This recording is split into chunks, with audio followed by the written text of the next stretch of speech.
नमस्कार विद्यार्थी मित्रांनो. घड्याळ या प्रकरणावरचा बरोबर आहे हा पुढचा भाग आपण घेऊन आलो आहे. अगोदरचे आपण जे 3 भाग पाहिले त्याच्यामध्ये आपण वेगवेगळ्या टाईपचे प्रश्न पाहिले. या भागामध्येही आपण महत्त्वाचे प्रश्न पाहणार आहोत. जर तुम्ही ते 3 भाग पाहिले नसतील तर ते 3 भाग पाहून तुम्हाला हा भाग जो आहे तो पूर्ण पाहायचा आहे. कारण हा सिक्वेन्स आहे. घड्याळ हे प्रकरण शिकताना या सिक्वेन्सने जर शिकलं तर ते आपल्याला सोप्या पद्धतीने समजेल. मग आता या व्हिडिओमध्ये आपण काय शिकणार आहोत? बरोबर आहे. तर या व्हिडिओमध्ये आपण शिकणार आहोत आरशातील प्रतिमा आणि पाण्यातील प्रतिमा, वॉटर इमेज आणि मिरर इमेज आपण शिकणार आहोत. पहिले तर ती कन्सेप्ट लक्षात घ्या की काय आहे. वॉटर इमेज आणि मिरर इमेज मध्ये काय असते. आपल्याला जर आरशातली प्रतिमा विचारली, बरोबर आहे, मग आरशातली प्रतिमेमध्ये काय आहे की जे डावीकडे आहे, बरोबर आहे, त्याच्यामध्ये बदल होतो आणि जे उजवीकडे आहे तो बदल होतो. तो बदल काय होतो? जे डावीकडे आहे ते कुठे दिसते? उजवीकडे. आणि जे उजवीकडे आहे ते कुठं दिसते? डावीकडे. पण वर आणि खाली याच्यामध्ये कोणताही बदल होत नाही. बरोबर आहे. जे वर आणि खाली आहे त्याच्यामध्ये बदल होत नाही. उदाहरणार्थ पहा, ही जर एक डायग्राम जर मी समजा तुम्हाला दिली तर तुम्हाला सांगितलं की हे जर आरशात पाहिली तर कशी दिसेल. काय होईल? जे वर आणि खाली आहे याच्यामध्ये कोणताही बदल होणार नाही. फक्त जे उजवीकडे आहे ते कुठं दिसेल? ते डावीकडे दिसेल. तर ही याची काय झाली? आपल्याला आरशातली प्रतिमा आपण पाहिली. जे डावीकडे आहे ते कुठे दिसते? उजवीकडे. जे उजवीकडे आहे ते काय दिसते? डावीकडे त्या ठिकाणी दिसते. आता पुढे जे आहे ते आपल्याला पाहायचं आहे की जेव्हा पाण्यातील प्रतिमा असेल तर पाण्यातील प्रतिमेमध्ये काय चेंज होते? जे वर आहे ते कुठं दिसते? खाली दिसते. आणि जे खाली आहे ते कुठं दिसते? वर दिसते. पण याच्यामध्ये डाव्या आणि उजव्यामध्ये कोणताही फरक पडत नाही. फरक कुठं पडतो? टॉप आणि बॉटम मध्ये. आता जर मी तुम्हाला सांगितलं की ही अशा प्रकारची, बरोबर आहे, ही डायग्राम आहे. आता याला जर मला पाण्यातील प्रतिमा कशी असेल ते पाहायचं आहे तर मला एवढं माहित आहे की जे डावे आणि उजवा आहे याच्यामध्ये फरक पडेल का? नाही. पण जे वर आहे, बरोबर आहे, ते कुठं दिसणार आहे? खाली. जे वर आहे ते कुठं दिसणार आहे? खाली. आणि जे खाली आहे ते कुठं दिसणार आहे? वर. तर जे खाली आहे ते कुठं दिसणार आहे? वर. अशा प्रकारची ही डायग्राम बनेल. मग आता 2 कन्सेप्ट आपण याच्यामध्ये शिकलो आणि मग आपल्याला पुढचे प्रश्न पाहायचे आहे. मग आता पहा, जर आपल्याला आरशातली प्रतिमा विचारली तर बदल कुठं होईल? जो डावीकडे आहे तो उजवीकडे, जो उजवीकडे आहे तो डावीकडे. जर पाण्यातली प्रतिमा म्हटली तर काय होईल? जे वर आहे ते कुठं दिसेल? खाली. जे खाली आहे ते कुठं दिसेल? वर. मग आता याची परीक्षेत प्रश्न कसे येतात? बरोबर आहे. आपल्याला विचारलं घड्याळमध्ये, जर आपल्याला सांगितलं की 9 वाजले आहेत, बरोबर आहे, उदाहरणार्थ ही घड्याळ आहे. आता याच्यामध्ये जर 9 वाजले तर मग त्याच्यामध्ये आपल्याला आरशातली प्रतिमा आपल्याला विचारली तर कशा प्रकारे प्रश्न येईल पहा. 9 वाजले तर आरशातली प्रतिमा कशी दिसेल? हे मला समजलं. इथं 12, 3, 6 आणि किती? 9.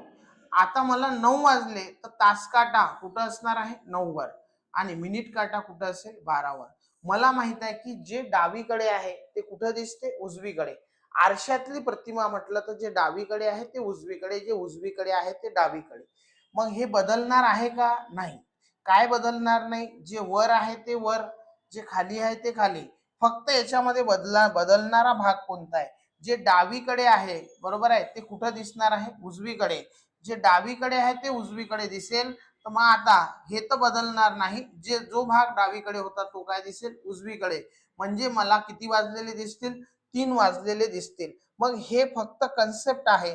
याला परीक्षेमध्ये पेपर सॉल्व्ह करताना सगळ्यांना माहित आहे. आरशातली प्रतिमा म्हटली की ते नेहमी कशामधून वजा करा? 12 मधून. उदाहरणार्थ जो अगोदरचा प्रश्न पाहिला की जर प्रश्न असा येईल, जर घड्याळमध्ये 9 वाजले तर आरशातली प्रतिमा कशी असेल? जर घड्याळमध्ये 9 वाजले, नेहमी कशातून वजा करा? 12 मधून. 12 मधून 9 गेले, किती वाजले? 3. बरोबर आहे. जर आपल्याला विचारलं घड्याळमध्ये 4 वाजले तर काय करा? 12 मधून 4 मायनस करायचे तर आपल्याला आरशात किती दिसतील? 8. जर मला विचारलं घड्याळमध्ये 7 वाजले तर 12 मधून किती वजा करायचे? 7. तर किती वाजलेले दिसतील? 5 वाजलेले दिसतील. जेव्हाही आपल्याला तास देतील ते कशामधून वजा करायचे आहे? 12 मधून आपल्याला वजा करायचे आहे. हा याच्यातला पहिला टाईप झाला. आता आपण पाहणार आहोत दुसरा टाईप. आपल्याला एक वेळ दिली पहा. घड्याळमध्ये 7 वाजून 15 मिनिटं ही वेळ दाखवत आहे. आरशात पाहिलं तर किती वाजलेले दिसतील? मग आता हा कोणता फॉर्मॅट आहे? बरोबर आहे. हे 7 काय आहे तास आणि 15 काय आहे मिनिट. 15 जे आहेत ते काय आहेत मिनिट आहे. मग तास आणि मिनिट असेल तर 12च वाजायला पाहिजे, पण ते कोणत्या फॉर्मॅटमध्ये तास आणि मिनिट मध्ये. कसे 12 वाजतील जर मला तास आणि मिनिट मध्ये ती वेळ दाखवायची आहे. 12 जर मला तास आणि मिनिट मध्ये जर ही वेळ दाखवायची आहे तर मी त्याला कशा प्रकारे लिहिल पहा. 11 वाजून त्याला काय मी सांगू शकतो, 11 वाजून 60 मिनिटं म्हणजेच किती वाजले 12. जेव्हाही तास आणि मिनिट मध्ये हा प्रश्न असेल ते नेहमी 12 म्हणजे कशामधून वजा करा 11:60 मधून वजा करा तर 7 वाजून बरोबर आहे किती मिनिटं होते 15 ते आपल्याला करायचे आहे वजा. 60 मधून 15 गेले किती उरले 45 आणि 11 मधून 7 गेले किती उरले 4. तर ही आरशातली प्रतिमा जर 7 वाजून 15 मिनिटं ही जर घड्याळमध्ये दाखवत असेल आरशात पाहिलं तर किती वाजतील 4 वाजून 45 मिनिटं. एक आणखी प्रश्न त्याच्यामध्ये आपण पाहणार आहोत पहा. जर आपल्याला सांगितलं की घड्याळमध्ये 3 वाजून 33 मिनिटं ही वेळ दाखवत आहे. मी आरशात पाहिले तर ते किती वाजलेली दिसेल. आरशात मला काय करायचं आहे 12 ही वेळ आपल्याला मायनस करायची आहे, पण फॉर्मॅट कोणता आहे तास आणि मिनिट. तास आणि मिनिट मध्ये मला जर 3 वाजून 33 मिनिटं ही वेळ दाखवायची आहे तर सांगा कशामधून वजा आपल्याला करायचे आहे. वजा कशामधून करायचे आहे नेहमी 11 वाजून किती मिनिट 60 मिनिट. हा कोणत्या फॉर्मॅट आहे तास आणि मिनिटचा आहे लक्षात घ्या. मग आपल्याला 3 वाजून किती मिनिट 33. 3:33 जर मी वजा केले तर किती उरतील 27. 11 मधून 3 गेले तर किती 8. तर उत्तर किती येईल 8 वाजून 27 मिनिट हे आपलं उत्तर येईल. कन्फ्युजन कशामध्ये होईल जो पुढचा प्रश्न मी घेत आहे बरोबर आहे त्याचं उत्तर परीक्षेमध्ये काढताना जर कन्सेप्ट अर्धवट असेल तर मग त्याच्यामध्ये अडचण जाईल. आता मी तुम्हाला सांगितलं की जर तास आणि मिनिट असेल तर हे कशामधून वजा करा तास आणि मिनिट. 12 हे आपण काय लिहितो 11 वाजून 60 मिनिट हे आपण लिहितो. नेहमी तास आणि मिनिट आला तर वजा करा हे मी तुम्हाला सांगितलं. आणि परीक्षेमध्ये मला प्रश्न आला की जर 11 वाजून 15 मिनिटं ही वेळ जर घड्याळमध्ये दाखवत आहे तर आरशात पाहिले तर किती वाजलेले दिसतील. मग मला वजा कशामधून करायचे 11:60 मधून. 11:60 मधून जेव्हा मी वजा करेल तर मला वजा किती करायचे 11 वाजून किती मिनिट 15 मिनिट. 11:15 जर मी वजा केले तर किती आले 45 आणि इथं किती आले 0. बरोबर आहे. मग आता 0 आले म्हणजे काय तर हे लक्षात ठेवा बरोबर आहे. जेव्हा तास आणि मिनिट फॉर्मॅटमध्ये जर 0 आले तर या शून्याच्या बदला काय लिहायचं आहे 12 आणि सेम 12च्या बदला काय लिहायचं आहे 0. हे आपल्याला त्या ठिकाणी लक्षात ठेवायचं. म्हणजे याचा अर्थ मी याला काय लिहू शकतो शून्याच्या बदला 12 लिहिलं तर मला आरशामध्ये किती वाजलेले दिसतील 12 वाजून 45 मिनिटं. आणि दुसरा प्रश्न पहा. जर मला सांगितलं 12 वाजून 20 मिनिटं ही वेळ मला जर घड्याळमध्ये दाखवत आहे तर आरशातली प्रतिमा काय असेल कशामधून वजा करसाल 11:60 मधूनच वजा करायचे आहे. मग 11:60 मधून जर मी वजा केले तर काय होईल 12च्या बदला काय घ्या 0 आणि किती 20. बरोबर आहे. 60 मधून 20 गेले 40 आणि 11 मधून 0 गेले किती 11. तर उत्तर किती येणार आहे 11:40. दोन प्रश्न मी सांगितले काय करायचं आहे कन्सेप्ट एकच आहे. शून्याच्या बदला काय घ्या 12. 12च्या बदला काय घ्यायचा आहे 0 घ्यायचा आहे. पुढची कन्सेप्ट आपल्याला पाहायची आहे. आणि आता जो फॉर्मॅट आहे तो फॉर्मॅट आहे आपला तास नंतर मिनिट आणि तास मिनिट नंतर काय आहे सेकंद. पण कितीही वेळ वाजली जर आरशातली प्रतिमा आहे तर आपल्याला कशामधून वजा करायचे 12 मधून वजा करायचे. मग आता मला एक वेळ दिली की जर आपल्याला प्रश्न दिला 3 वाजून 15 मिनिट आणि 40 सेकंद ही वेळ आहे. जर आरशात पाहिलं तर किती वाजलेले दिसतील. हा कुठला फॉर्मॅट आहे हा फॉर्मॅट आहे तास मिनिट आणि सेकंदचा. मग आता सांगा बरं आपल्याला 12 जर वेळ पाहिजे तर ते मला कोणत्या फॉर्मॅटमध्ये पाहिजे तास मिनिट आणि सेकंद. मग आता जर या फॉर्मॅटमध्ये पाहिजे तर मला तास काय लिहावे लागतील 11 वाजून बरोबर आहे किती मिनिट 59 मिनिट आणि किती सेकंद 60 सेकंद. यालाही मी काय म्हणेल 12 वाजले असं म्हणेल. फक्त फॉर्मॅट कोणता आहे तास मिनिट आणि सेकंद. मला वजा काय करायचे आहे 3 वाजून 15 मिनिट आणि किती 40 सेकंद हे मला वजा करायचे आहे. तर मी वजा केले. 60 मधून 40 गेले, किती उरले 20. बरोबर आहे. पुढे 59 मधून मला 15 वजा करायचे. 9तून 5 गेला 4, 5तून 1 गेला 4, किती उरले 44. 11 मधून 3 गेले, किती 8. म्हणजे माझं उत्तर काय आहे, जर मी आरशात पाहिलं तर किती वाजतील 8 वाजून 44 मिनिटांनी 20 सेकंद ही वेळ असेल. हा झाला याच्यामधला आपण तिसरा टाईप पाहिला की काय होईल. आता याच्यातला महत्वाचा चौथा टाईप जो आहे, बरोबर आहे, तर तो चौथा टाईप त्या ठिकाणी आपण पाहू काय होईल. आता आपल्याला वेळ दिली 7 वाजून 20.1/5. ही वेळ जर मला आरशामध्ये पाहिलं तर हे किती वाजलेले दिसतील. घड्याळमधली वेळ कोणती दाखवत आहे, 7 वाजून 20.105 मिनिट ही वेळ दाखवत आहे. मला जर आरशामध्ये पाहिलं तर काय होईल. आता हे समजून घ्या, हे 7 काय आहेत, हे तास आहेत, बरोबर आहे. नंतर हे 20 काय आहेत, हे 20 काय आहेत, हे 20 मिनिट आहेत, बरोबर आहे. हे तास आहेत, 7 तास आहे, 20 काय मिनिट आहे. आणि हे पुढचे 1/5 काय आहे, हे सेकंदच आहेत. 1/5 म्हणजे काय आहेत, हे सेकंद आहे. फक्त दिलेले कशामध्ये आहे, अपूर्णांकामध्ये. तर हे अपूर्णांकामध्ये दिलेले आहेत, बरोबर आहे.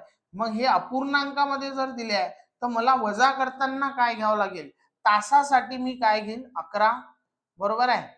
मिनिट साठी मी काय घेईन 59. आणि फक्त इथं 60 सेकंद न घेता अपूर्णांक आहे म्हणून तो नेहमी कशामधून वजा करायचा, 1 मधून वजा करायचा. पहा किती दिले, 7 वाजून किती मिनिट आहेत 20, बरोबर आहे. आणि अपूर्णांक काय आहे 1/5. तर मला वजा किती करायचा आहे, 1/5 वजा करायचा आहे. पहा 1 मधून मला वजा किती करायचा आहे, 1/5 वजा करायचा आहे. 5 1 5 मधून 1 गेला, किती उरले 4/5, बरोबर आहे. नंतर 59 मधून 20 गेले, किती उरले 9. 5तून 2 गेले, किती 3. आणि पुढे 11 मधून 7 गेले, किती 4.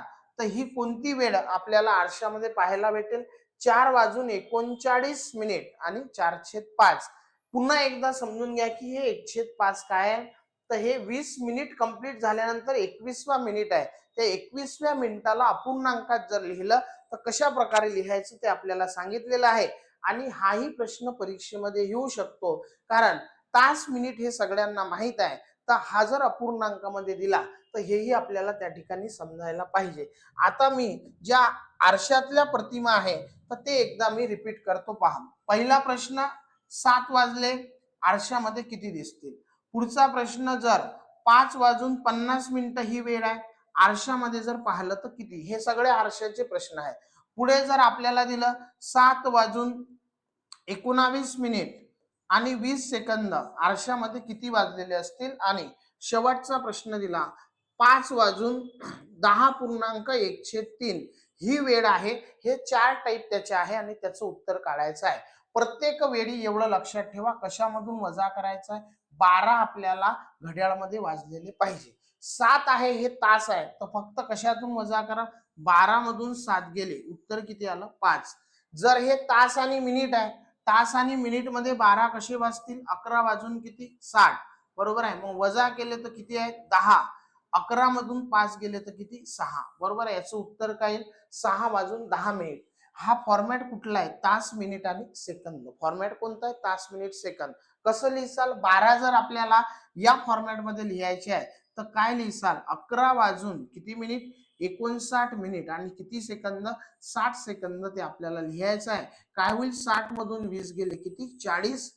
59 मधून किती वजा करायचे आहे, 19 वजा करायचे आहे, तर किती उरले 40. आणि 11 मधून 7 गेले, किती उरले 4. तर याचं उत्तर काय येईल, 4 वाजून 40 मिनिट आणि 40 सेकंद हे आपलं उत्तर येईल. शेवटचा हा फॉर्मॅट कोणता आहे, तर हा आहे तास मिनिट आणि अपूर्णांक. मग तास म्हणजे काय 11, बरोबर आहे. मिनिट म्हणजे किती 59 आणि अपूर्णांक कशातून वजा करा, 1 मधून वजा करा. 1 मधून 1/3 गेले तर 1 मधून 1/3 गेले, 3 1 3 वजा 1 किती 2/3. 59 मधून 10 गेले, बरोबर आहे, तर किती उरले 49. आणि 11 मधून 5 गेले, किती उरले 6. तर याचं उत्तर किती असणार आहे, 6 वाजून 49.10 203 हे आपण त्या ठिकाणी टाईप पाहिले. जर आपल्याला आरशातल्या प्रतिमा कधीही विचारलं तर आपल्याला अशा प्रकारे ते सांगायचं आहे. जर तुम्हाला व्हिडिओ आवडला असेल तर नक्की व्हिडिओला लाईक करा, व्हिडिओला शेअर करा आणि चॅनल सबस्क्राईब करा. Thank you very much.